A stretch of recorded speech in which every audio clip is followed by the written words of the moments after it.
Hi అండి. అందరూ ఎలా ఉన్నారు? బాగున్నారా? Welcome to my YouTube channel mumps recipes. ఈరోజు మన ఛానల్‌లో కోకోనట్ మిల్క్‌తో బగారా రైస్ ఎలా చేయాలో చూద్దాము. దానికోసం కోకోనట్‌ని అయితే ఫ్రెష్‌గా తీసుకొని ముక్కలుగా అయితే కట్ చేద్దాము.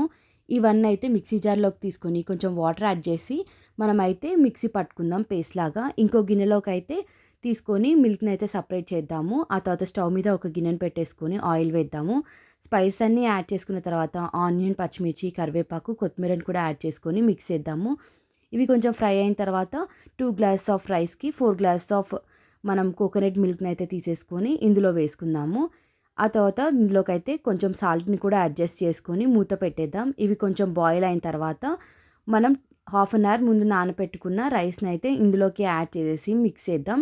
కొంచెం కొత్తిమీరని కూడా వేసుకొని మనమైతే హై ఫ్లేమ్‌లో అయితే హాఫ్‌గా మూత పెట్టేసుకుందాము. కొంచెం వాటర్ అంతా అయిపోయిన తర్వాత మూత పెట్టేసి మీడియం ఫ్లేమ్‌లో పెడదాం. అంతే, ఎంతో టేస్టీ అయిన కోకోనట్ రైస్ అయితే రెడీ అయిపోయింది.